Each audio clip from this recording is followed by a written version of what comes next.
What if the most powerful man in the world left behind a secret journal? And I'm not talking about state secrets, but a personal guide, his own playbook for finding peace right in the middle of absolute chaos. Well, that's exactly what we're diving into today. The private thoughts of the Roman Emperor Marcus Aurelius, from his personal journal, The Meditations.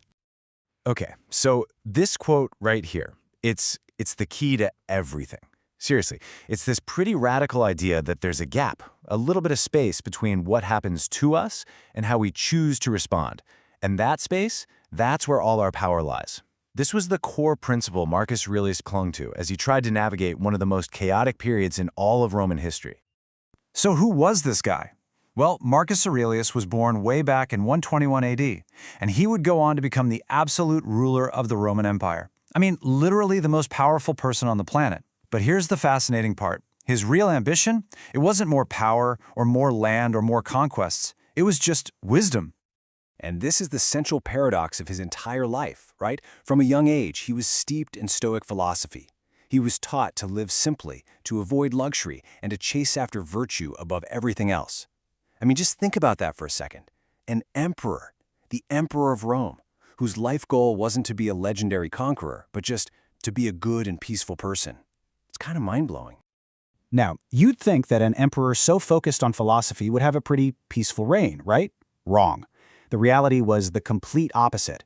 His time on the throne was just this relentless storm of crises, one after another, that would test his philosophy to its absolute breaking point. And just look at the timeline here. Notice the insane overlap.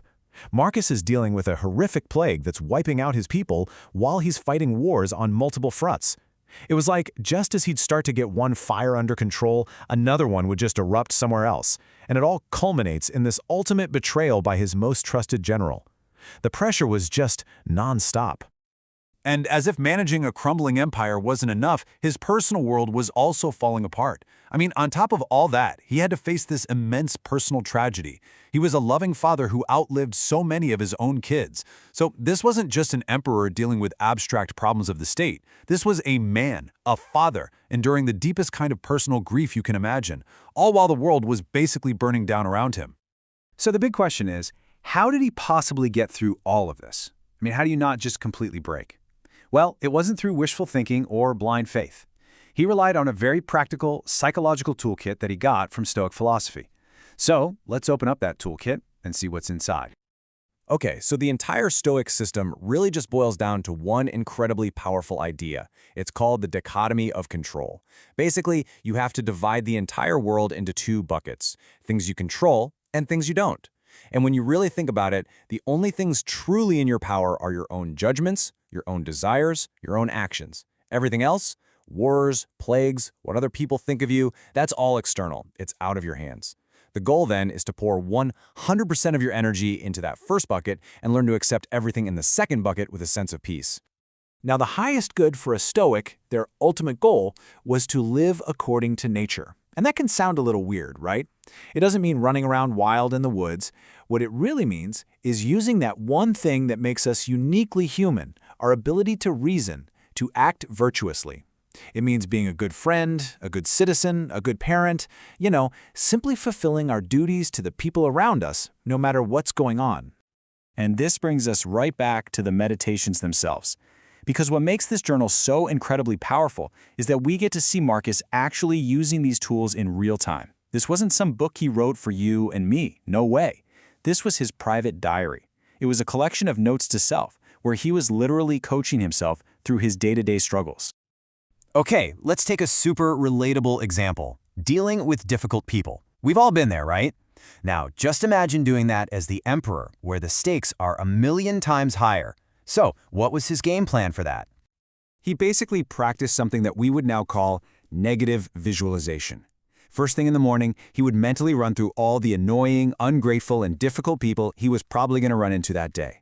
The idea was, by anticipating their behavior ahead of time, he wouldn't get so surprised or angry when it actually happened. He'd be ready for it. And he'd remind himself, hey, their flaws come from ignorance, not from a place of pure evil. All right, but what about when the sheer weight of it all just became too much? When the war and the plague and the betrayal were all crashing down on him at the very same time. Where on earth could an emperor go to find even a single moment of peace?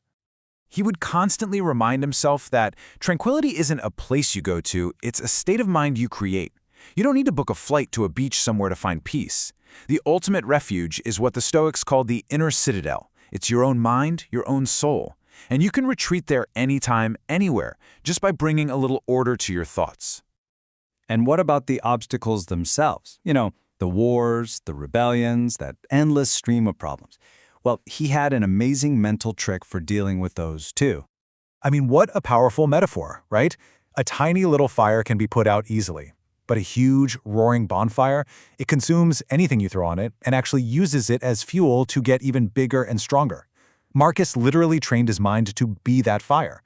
He taught himself to see every challenge not as some roadblock, but as fresh fuel, raw material he could use to become more virtuous, more courageous, and more resilient.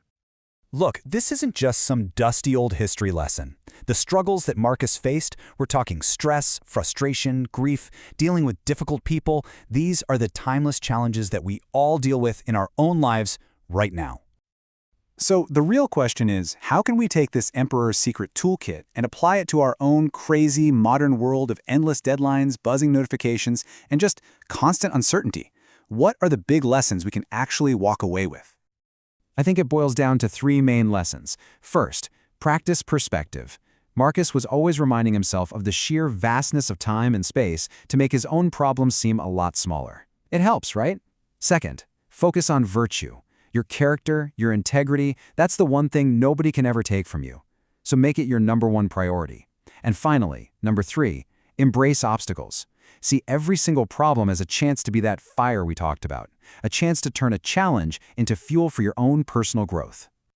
In the end, Marcus knew that life is short, and it's often really, really hard. Fame, wealth, power, all of it eventually turns to dust. So what's left? What's the only thing that has any real, lasting value? For him, it was the wisdom we build inside ourselves. That commitment to living a rational, a virtuous, and a peaceful life, no matter what the world decides to throw at us.